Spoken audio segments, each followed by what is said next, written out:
नमस्ते प्रणाम। मैं रेणु सुस्वागतम गीत में आप सबका स्वागत करती हूँ। मैं एक कौशाल मैया का गीत सुनाने जा रही हूँ।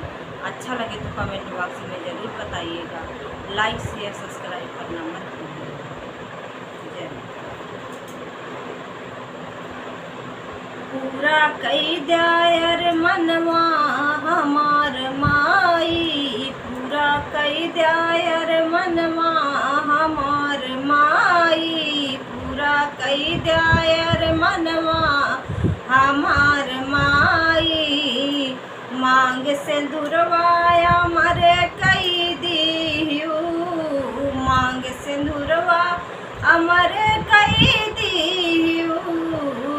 अजिए जुग जुग सजनवा हमार माई, जी जुग जुग सजनवा हमार माई, जी जुग जुग सजनवा हमार माई। पूरा कई दायर मनवा हमार माई, पूरा कई दायर मनवा हमार माई, पूरा कई दायर मनवा हमार माई।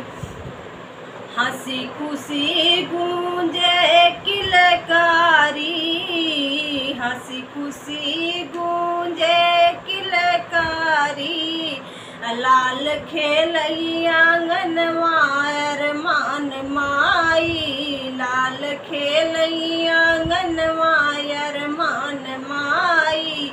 पूरा कई दायर मनवा हमार माई, पूरा कई दायर मनवा हमार माई, पूरा कई दायर मनवा हमार माई।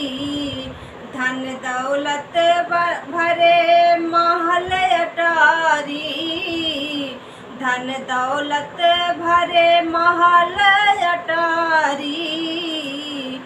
बढ़े दिन दिन बीरनवा हमार माई, बढ़े दिन दिन बीरनवा हमार माई, बढ़े दिन दिन बीरनवा हमार माई। पूरा कई दायर मनवा हमार माई, पूरा कई दायर मनवा हमार माई, पूरा कई दायर मनवा हमार माई। जय माता।